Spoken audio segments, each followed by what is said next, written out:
This is Agent Provocateur with Allan Walsh and Adam Wylde. Welcome to another episode of Agent Provocateur, Allan Walsh and Adam Wylde. Adam, how you doing today? I'm good. I'm excited, man. You've been bringing out the big guns in terms of guests, Allan. Like, this is crazy what we've got here. Mike Liut, and then Marc-Andre Fleury, and then now Brad Treliving. Come on. We have as our guest today, Brad Treliving, general manager of the Toronto Maple Leafs.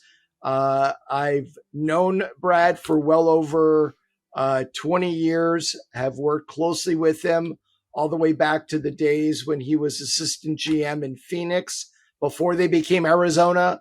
And then, of course, in Calgary and now Toronto for several years. I think many people don't really know how agents and general managers interact with each other behind the scenes. And it's really fascinating when you hear people involved in the relationship speaking about how it really is, as opposed to how it's portrayed in movies or how they would imagine things actually happen behind the scenes. So I think there's great fascination whenever, we've had general managers on in the past, whether it was Steve Yzerman or Bill Guerin, former general managers like Brian Burke, Ray Shero, Ray Shero, to Ron Hextall, come on and talk about the nuts and bolts of managing a team, and then from the agent's perspective, representing a player and how it all comes together as it goes through the meat grinder. So without any further ado, let's bring on Brad Treliving. So here we are with Brad Treliving, Tree, as I call you, and many people in the hockey world call you. How are you doing today? Doing great. Good to be with you guys. It is great to have you. You are the fifth NHL general manager to grace us with your presence on the show, and a couple of former general managers. We had on the late Ray Shero a few years ago. Berkey was on last year. So it is great to have you with us. Many people find it a little odd or surprising to have a NHL general manager and an agent discoursing together in public. Do you find that odd at all? Well, this is the nicest you've been to me. Or what have you been on 10 seconds, Walsh? And this is the most civilized we've been. No, listen, I think a lot of that stuff gets played up for the most part. The relationships you have in the game, whether it be manager to manager, manager to agent, there's a lot of the same people, as you know, Allan, you've been in this a long time, that you're dealing with over the years. And, it's like any business. There's times that you disagree on certain things, but for the most part, it's a really good community. And like you said, we've known each other 20 plus years that we've been going at this, and so you develop relationships over the years, and I feel like I'm kind of getting old now, being around when I say I've known guys for 20 years or something like that. But no, for the most part, the relationships, there's not a lot of bad people in the game, and sometimes you disagree on certain things. Obviously, from the management and the agent side, you're in contract negotiations. But for the most part, those relationships go beyond just the business, and I'm fortunate to have a lot of them out there. So you and I have something really in common, and that's a love of Bruce Springsteen and his music. And there is an obscure Springsteen song entitled Terry's Song. Yeah. And he added it on. It's not actually even listed as one of the tracks on the album he released it on. It's sort of like a secret extra song that was added to the album when it was released. And I think the magic of Bruce is that he can write a song that speaks to millions of people and connects with them almost to the point where you feel like the song was written to you. And Terry's song for me is my dad. And whenever I hear the song played or I want to connect, I'm thinking about my dad, sometimes I just put the song on and it gives me that, the chills of his presence around me since he passed in 2010. And that song connects with you and a person in particular. Can you tell us about that? Yeah. Well, whenever I would consider myself a big fan of Bruce, not to the depths and knowledge of you. So if I ever need to know anything more about Bruce, we've had many of those conversations where you give me the background and a lot of the depth of his songs. But I've liked the song for a long time, and I lost the hockey community lost a good friend of ours a couple of years ago in Chris Snow, and that song, as you say to your dad, and I think it's a song that really connects to friends, family that have passed, and that's meaningful to me. Thinking of Snowy and all the things that he went through, and the lyrics of that song kind of take me back to Chris and what a fabulous guy he was. When they built you, brother, they broke the mold. They broke the mold, yeah. 100%. Yeah. That describes Snowy in a nutshell. Yeah. Yeah. So how did you get your start? I've always been fascinated by how people get started. And one of the things that I get emails on from people, and I'm sure you do as well, is I really, my dream is to be involved in the hockey business. I want to be an agent, or I want to go work for a team. How do you get started? So How did you get started? Well, mine's really kind of a unique and obscure way of going about it. And you're right. I've had those conversations with a lot of people. And I said, well, my path is different. And, I think everybody's path is a little bit different, but I didn't play in the NHL. I was a minor league player. Really it was by happenstance. I was planning to go back and play, again.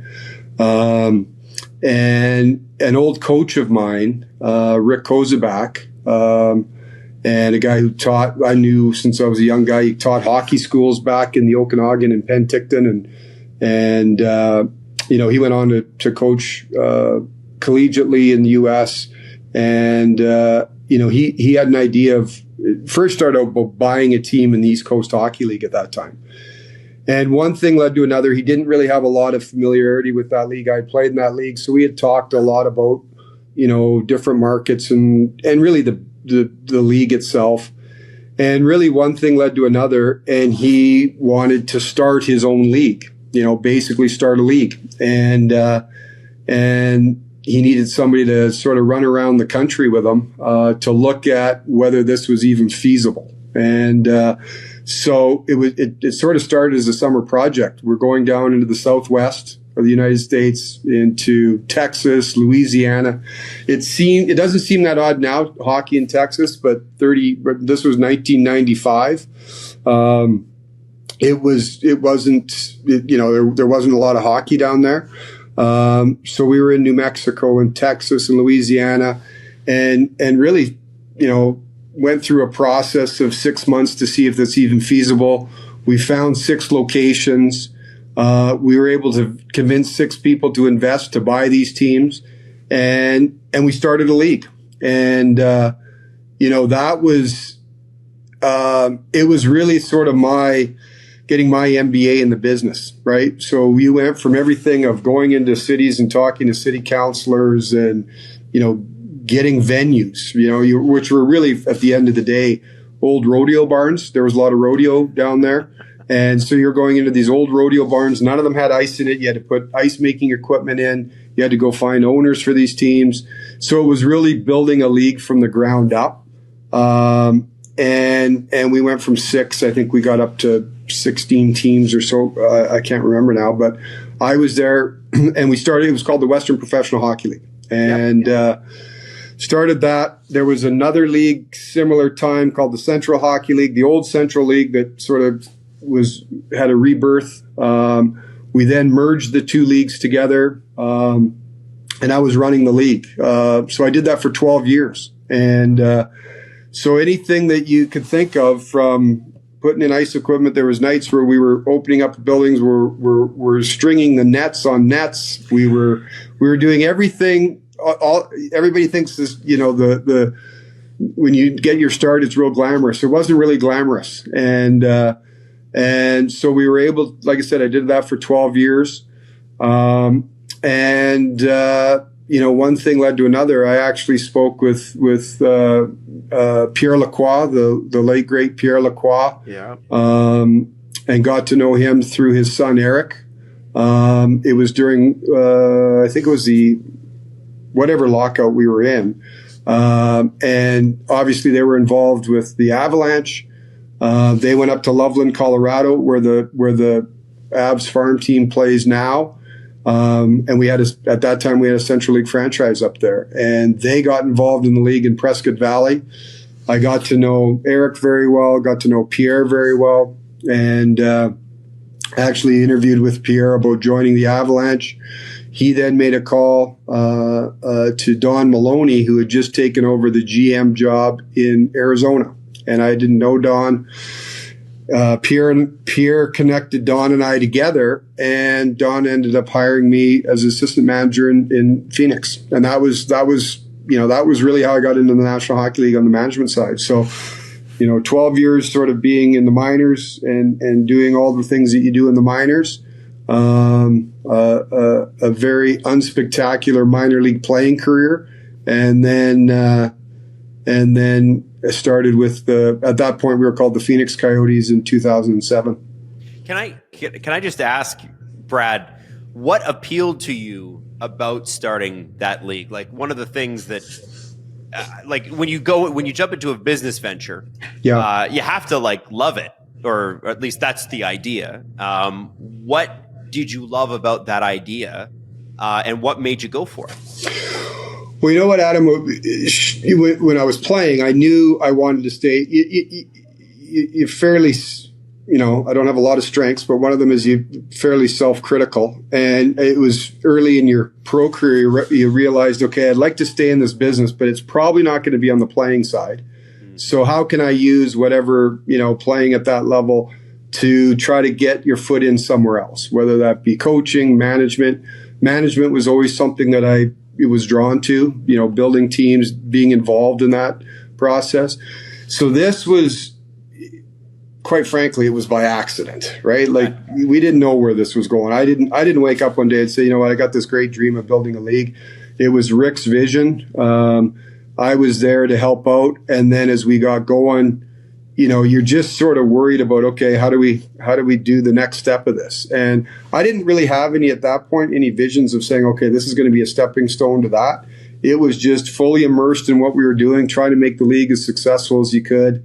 And then once you're in it, you're like, I really enjoyed this piece of it. I learned a lot on the business side, even when I was finished playing or near the end of playing, I tried to take a little active role in the teams that I was playing with, and just learning about the business side, right? Learning what goes into, these people are showing up at these games. I thought for a while there was because I was playing. I realized shortly thereafter that had nothing to do with it. And there's actually people working and selling tickets, and there's a whole other, operation outside of on the ice. And so that started to intrigue me. Being involved in the league was like I said, a lot of the things that you learn there, it's like going to school. You sort of learn the structure of what it's like to operate in that environment, and you carry a lot of those lessons on to you. And then as I got up and going in that, you said, okay, what might this lead to? And I was fortunate enough for Don to take a chance on me back then, and been fortunate to be in the game since. How difficult was the transition for you into working in the National Hockey League, coming from that background? Well, there's lots of stuff that was transferable, Walshy, like there was, but like we were, you eat what you kill in the minors, right? And there's a lot of guys that I met along the way, you know, and I've got a lot of respect for those guys that we always call ourselves, you know, whether you started in the East Coast League, the Central League, those leagues were, you know, there's lots of coaches right now that are coaching in the league. I look at, you know, Glenn Gulletson and, you know, that coached, you know, in the East Coast League for a number of years in the West Coast League. And you learn, you're wearing a lot of hats, right? You may be the head coach, but you're also in charge of per diem. You're also in charge of getting housing, immigration. And Jared Bednar is the same way. Jared, you know, came up through South Carolina. So there's a lot of guys that got their start there. So I think you carry on a lot of the things that you learn there, you know, in terms of being, you know, having some structure and some discipline and how you have to operate. But it was a big step, you know, going from that league. But a big thing I took from it, Walshy, probably is the importance of relationships, right? Like, you know, running a league, you're dealing with owners, you're dealing with officials, you're dealing with all the league personnel, you're dealing with players, you're dealing with coaches, and you really learn how to deal with people. And that's probably the biggest thing. And whatever walk of life you're in, I think that's the most critical. When we started, we talked about, you know, the agent manager relationship, right? There's relationships there. And I think you can get more accomplished by having a relationship with somebody. Yeah, you use it every day here with your relationships with your coaches, your players, your staff. So among all the other things, that's probably the thing that you learned more, or you sharpened your skill set on and took it from there, you know, from whether it be the Central League or whatever league you're into the job in Phoenix. Now, when you got to Phoenix and through most of the existence of Phoenix, there was a lot of instability off the ice. Yeah. And you're dealing with a lot of issues that almost every other franchise in the NHL is not dealing with. Mm-hmm. How difficult was that, dealing with all of the financial issues and at times ownership issues, and that kind of instability, while also running a team, managing a team, making decisions, trying to get better on the ice? What was that like for you? Well, you're right. There was lots of instability and distractions. But I look back at it and I give a lot of credit to Don Maloney and to Dave Tippett. So those, you know, who was the manager and obviously the head coach at the time, and you know, they were just they were really steady at the wheel, right? It was like being in a hurricane a little bit. On the outside, it felt like everything was blowing down and there's chaos. But when you're right in the middle of it, they were very calm, and they kind of would say, here's what we are and here's who we are. And you know, I know, you know, Don was very, very steady at the rudder in terms of saying, okay, here, you know, we worked for a long portion of my time there. We worked closely with the league and Bill Daly, in terms of setting our budgets. And then, you know, they were great. They would just say, go operate within the structure that you're given. And Don was excellent in terms of his leadership there. Tip was excellent with the players to say, you know, we're not going to allow any distraction or outside noise. And it really, Walshy, what it did is it really galvanized the group. We had some, you know, listen, we weren't near the top in payroll and all those types of things.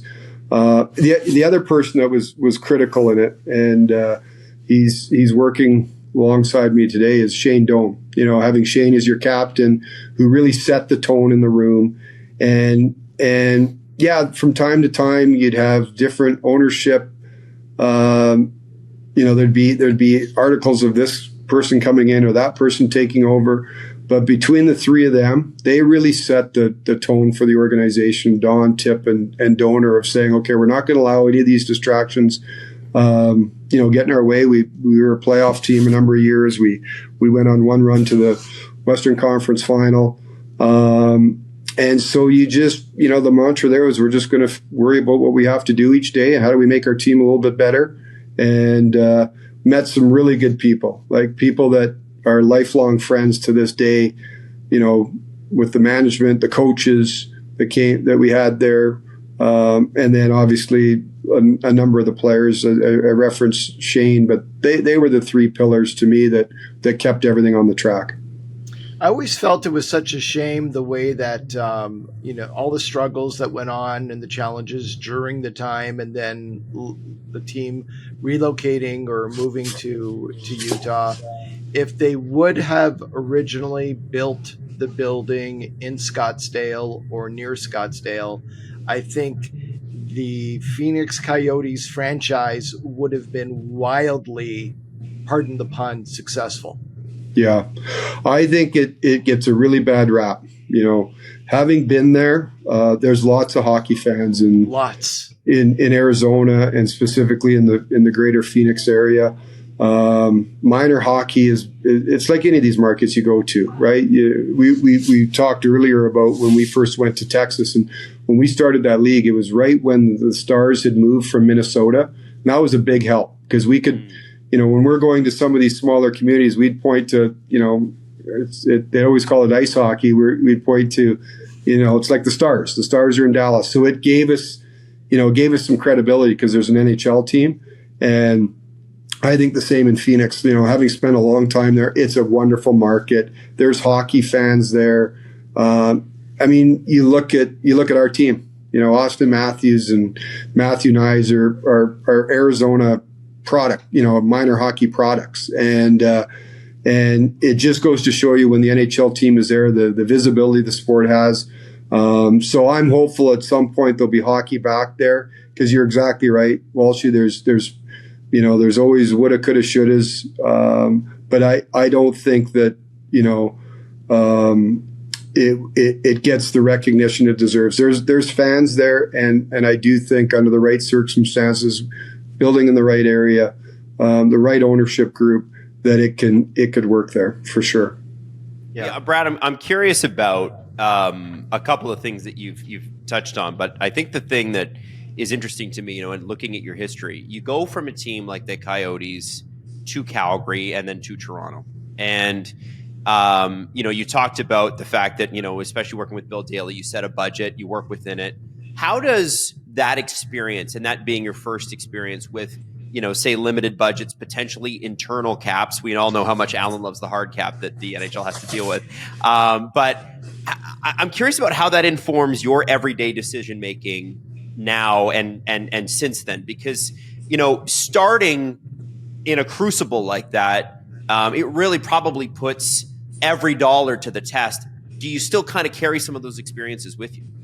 100%, Adam, 100%. And, everything. We player payroll is one scenario, but we were limited in terms of our staff size. It was a real small staff, right? And I credit Don a lot. He allowed me, he had enough trust in me to allow me to wear a lot of hats, right? So my time there, I spent a lot of time scouting, and you're involved in the minor league team. You're involved in amateur and pro scouting, you're involved in everything, and, obviously player contracts, all that sort of stuff. So really in a short period of time, I looked at it as a real benefit because, it's like everything, right? We look at it now, the staffs have grown, everything's grown.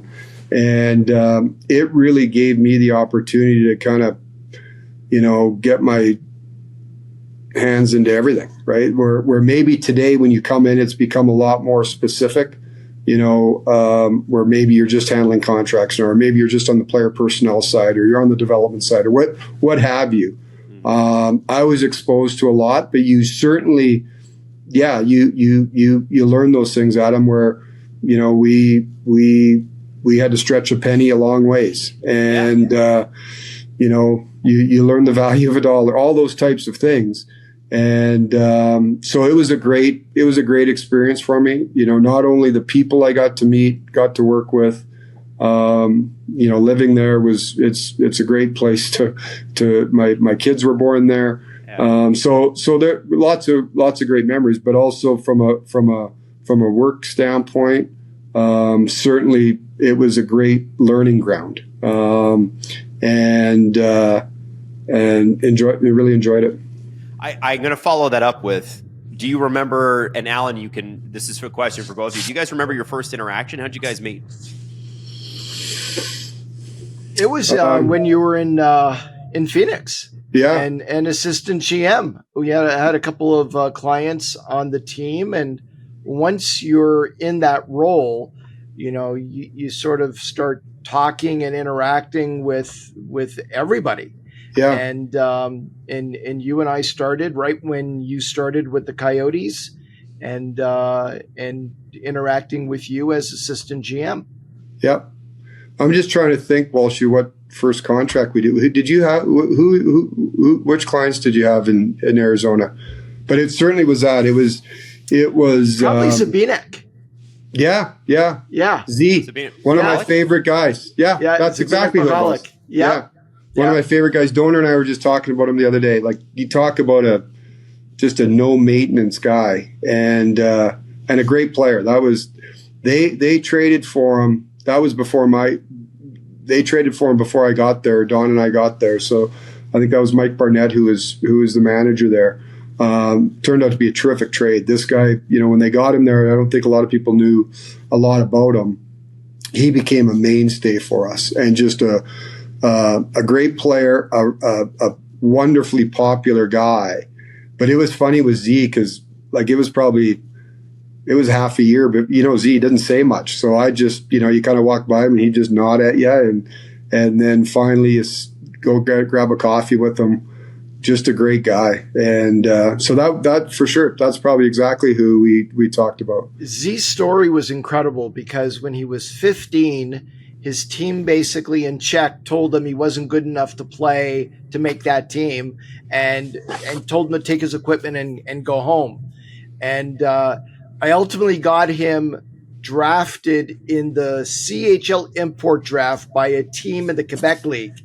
And he played some preseason games with them, and then they cut him. And I called Shawinigan, and I talked to the GM there, and I said, this kid can play, just give him a chance. And he gave him a chance, and he ended up making the team, had a really good season in Shawinigan, had another really good season in Shawinigan, never drafted, got him an invite to development camp with the Minnesota Wild. That's right.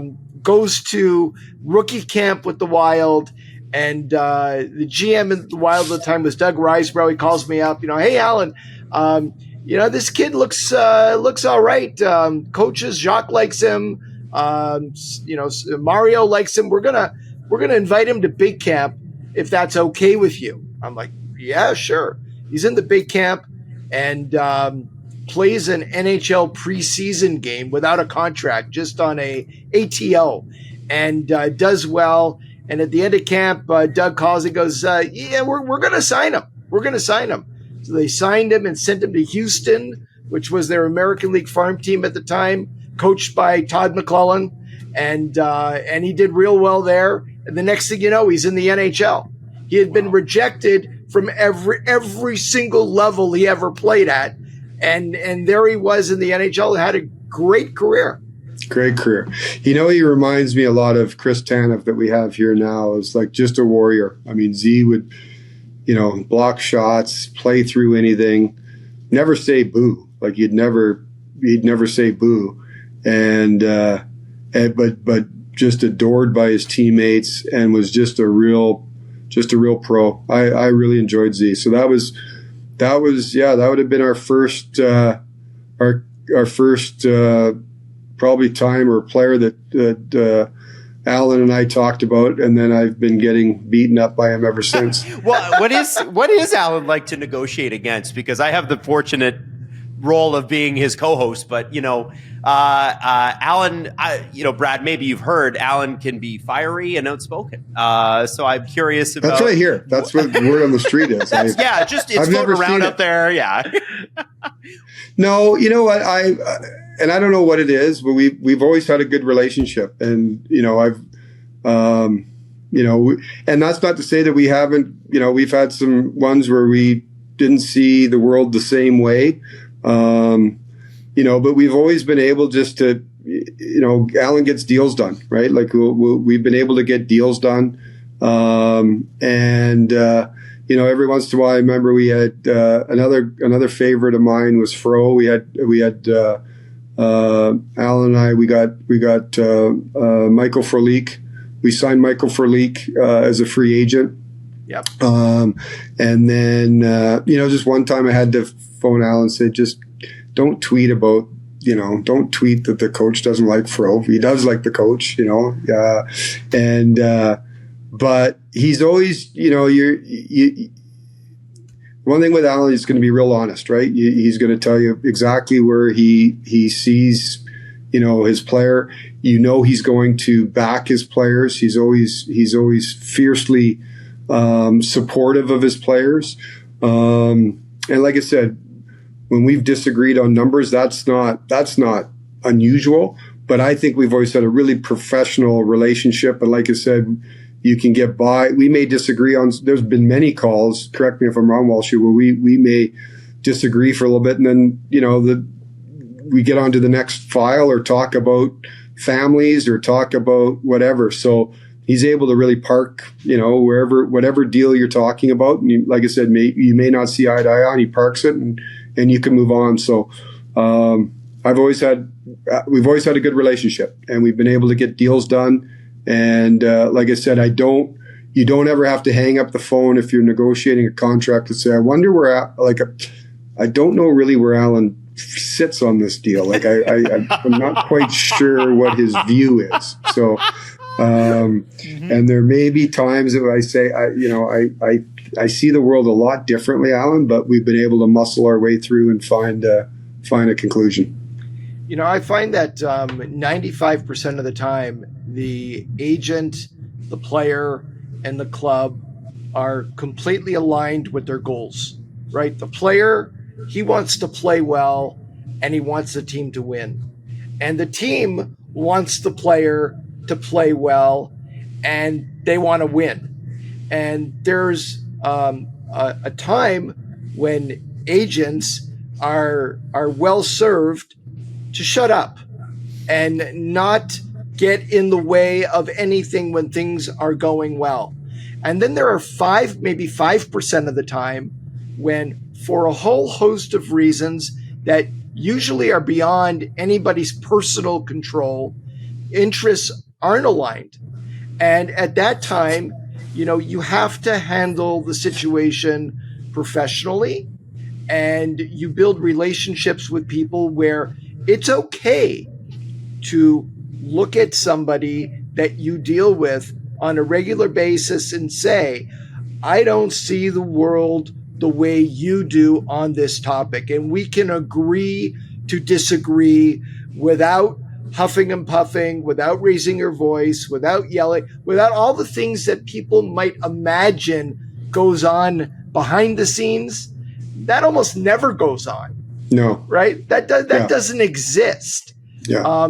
But part of working with respected professional people on the league side, very much like Tree, and is you're discussing issues. You might be negotiating a contract, and you might not agree for a large percentage of the time, but you're not just saying A and someone else is saying B and you dig in. It's a matter of finding little areas of common ground and expanding on that to get a situation over the finish line to a deal. Yeah. And sometimes that there's an art to that. Sometimes there is. Sometimes it just happens naturally. Sometimes it takes longer than either side would like. But I can truly say, Tree, without embarrassing you here, that you are one of the true gentlemen in this business. You treat everybody top down respectfully, and you want to win, and you have to serve your constituency as the general manager to represent the best interests of the club, and you do that. But you don't have to ever disrespect players or other people in the process of furthering the interests of the club. And that's a skill on your part. And I also feel sincerely, there's a morality and character aspect to all of that too.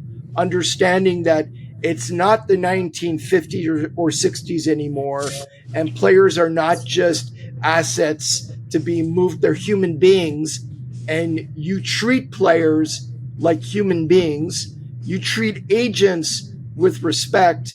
And again, you may not always get to a deal, and you may not always agree, but there's never a personal issue between two people in that process.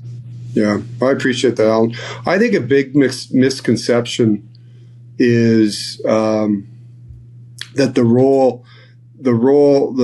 manager agent relationship is just contracts. I mean, that's a part of it, right? And it's the part that gets, probably the most notoriety because everybody writes about it or we talk about it on shows or whatever else. So you got player X and he's got to get a contract signed, and when it's up, we all talk about it in some markets more than others, and that's certainly a part of it. But what I find too is, and that's Allan, correct me if I'm wrong, but over all these years, and Allan and all the agents that I deal with, like you spend more time talking, after the contract signed about, as Allan said, how.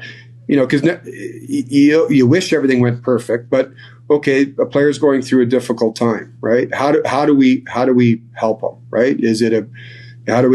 So from my end, okay, let's talk to the coach, or Allan, you gotta get, I need your help on this, or because in Allan's case, it's right. I always say to the player, like at the end of the day, once the contract's signed, you and I, we're together. We're the ones that don't sleep at night if it doesn't go well, right? So there's more conversation, after a contract about, okay, how do we make sure things keep going well? Because there's always a little bit of turbulence with all the players, right? And so, and getting it where it's not just, if it's not going well for the player, it's just the coach's fault, or it's just, the teammate's fault. And Allan's always been good at that, of saying, okay, we've got to help. How do we help player X, right? And he'll give some insight on, okay, can we try this? Can we try that? And not just saying, well, you got to play him more, or you got to play him with this guy. It's different. So we've had those conversations, and that doesn't get talked about a lot, right? You just hear, okay, the agent or the manager are going to talk, and once the contract's done, they're not going to talk till the next contract. That's couldn't be further from the truth, right? And so that part's always been good. And Allan's always he wants what's best for his player, and he's always open to, when we talk about different ideas about how we can get somebody, operating at the highest level. And that I think is a misconception of just, okay, the agent and the manager are going to scream at each other all this time, get a contract done, and then hang up on each other and not talk again until they do the next deal. So give each other dirty looks in the rink when they walk past each other. So are you guys exactly? Are you guys telling me that Jerry Maguire is not based in fact? That's what's happening. Brad, I'm curious, and Allan, I want to hear your side of this too, as when Brad answers this question. Your philosophy as a general manager on a winning team. Another guest we've been lucky enough to have on the show was Brian Burke, and in his book, he talks about the Anaheim run in 2007 when they won the Cup and they had a great team. And, you look at the team and it's like Hall of Famer, Hall of Famer, Hall of Famer, Hall of Famer, but he doesn't really focus on your Teemu Solanis or your Scott Niedermayers or Chris Prongers. Ryan Getzlaff was there. I mean, it's a crazy team. One of the guys he really gives a lot of credit to is Travis Moen. And, he mentions Todd Marchand and a few other guys that were role type players, Sammy Paulson. And I'm just curious about when you look for players and you're building a hockey team, because that's what you have to do perpetually every year. What's your philosophy on what winning is and how that looks and how to get the best out of a team? What are you looking for? Well, I mean, it's easy to say you're looking for the best players, right? Yeah. But building, and I thought Lou Lamoriello said it best years ago when and it's true. And that's how you have to go. Everybody just thinks, okay, it's all about, the top guys. And hey, listen, you want top players, but it's sort of like building an orchestra to make beautiful music, right? And you need the guy on the guitar, and you need the violin, and but as Berkey would say, you also need the big guy playing the tuba, and you need somebody to pick up the chairs when you're done. So you need a little bit of everything, right? And sometimes the jobs that are the most unheralded and don't get all the limelight, as much as you need the stars and you need the top end guys, you need people to do the hard jobs and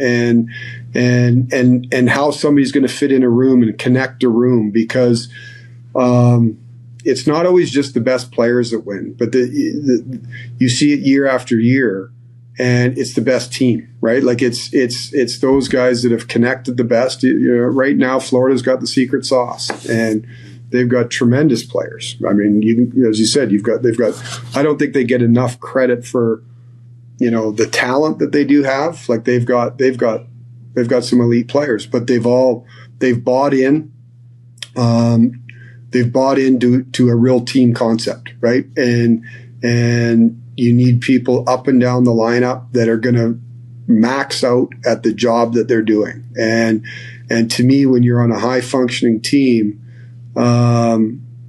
everybody should feel that if they weren't there and they weren't doing their job, whatever job that is, that the team doesn't have a chance to win. And whether that job is 8 minutes a night, whether it's the backup goalie, whether it's the guy blocking shots on the penalty kill, those are just as important as the guy that's scoring 40 goals, the guy who's on the power play. That's the essence of team. So when you say what are you looking for, you're looking for people that are going to be able to do those jobs at the very highest level, right? So you need talent. You need talent to win in this league. You need top end talent, but you need people that are going to do the hard jobs and do, the backup vocals is really important, and you need them to be the best backup vocals that you can. So that's the challenge you're looking for, and 31 other guys are trying to do the same thing, and so that's sort of how you got to deal with them. yeah. And so it's challenging, but that's really ultimately what you're trying to accomplish is build the best possible team that you can, and get people to, not only embrace those roles, but do them very, very well. Allan, you said to Pat Maroon after, I think it was Tampa's second cup, that it was the 30th cup in a row for Octagon at the celebration. What's the through line for you from the agent's perspective on, I know my players go into a team that could win it all, and I feel that way because what's the, what is it that you can kind of feel it after this long?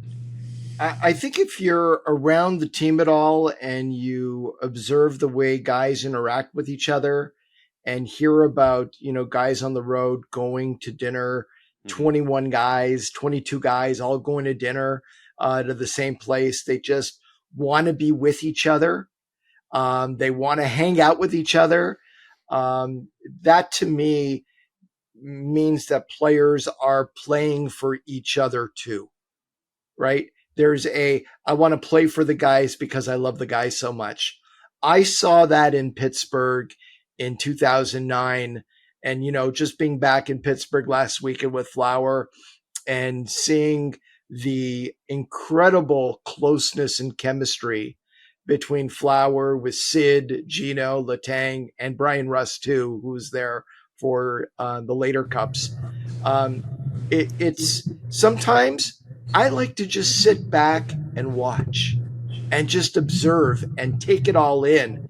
And I've had one of the blessings in my life of being able to be with clients around teams and just observe the way everybody interacts with each other. There have been some teams in the past where, for whatever reason, the guys don't like each other. And it's not that they have issues with each other. It's more that they don't have chemistry with each other. They don't have anything to talk about. They don't have anything in common with each other. And the teams that have some Canadian guys and a couple of Russian players and some Swedes and some Americans, and they all go out together and they all hang out together and they all want to be with each other. And, I had a couple of situations, and I didn't take it personally.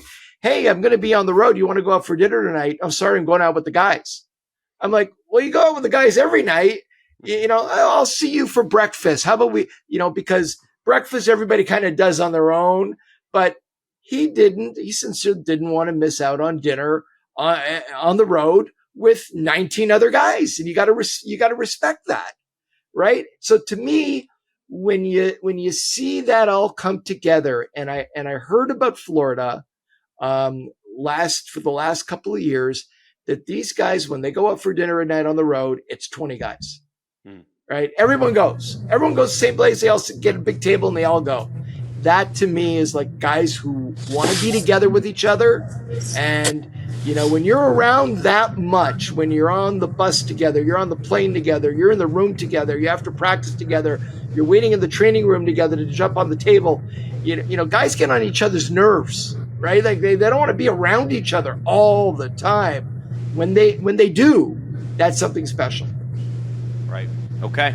Well, Allan, I'll leave the last question to you, sir. Well, this business is an all-consuming business, right? You live it every day. You go home at night. You lay in bed and you stare at the ceiling, and you think about, what more can I, on my side, what more can I do to help a player in this situation?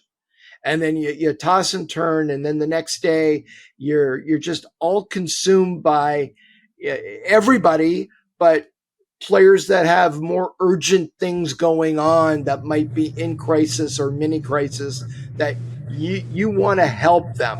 And I know, Tree, there's certain times of the year where you're 100% focused 24 hours a day, whether it's trade deadline or leading up to July 1 or other critical points during the season. What do you do to decompress? What do you do to get away from it all? I'm probably not.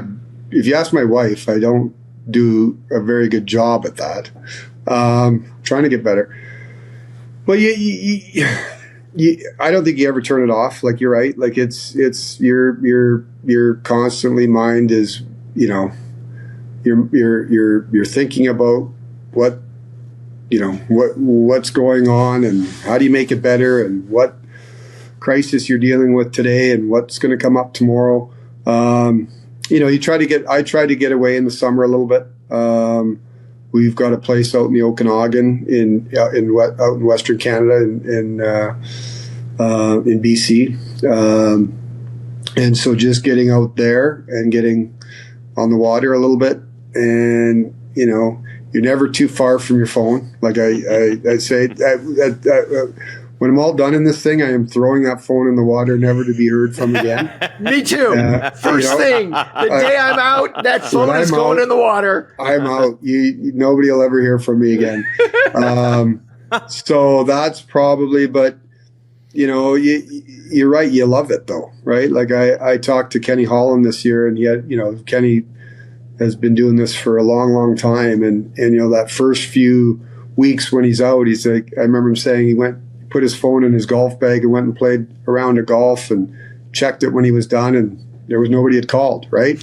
And that's just, but then, that's fine for a couple of weeks, but then then you get the itch again, right? Yeah. And so I think, everybody's wired. If you're in this business, you're wired that way.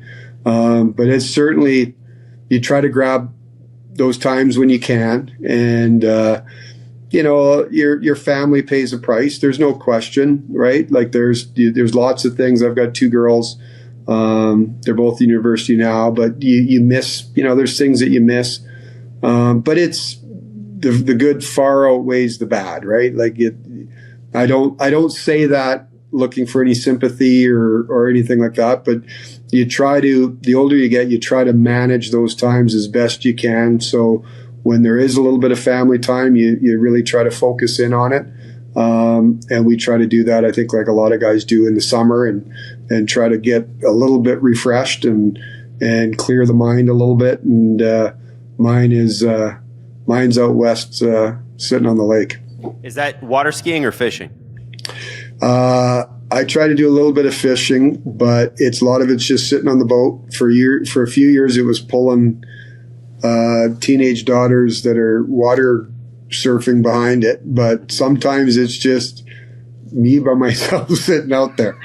And so that's, I golfed a little bit. My golf game it's not good. It used to be passable. It's just getting worse and worse by the year. Just I haven't played enough. But if I can get out there and swing the golf club, or just go sit on the dock or on the boat, I'll take that.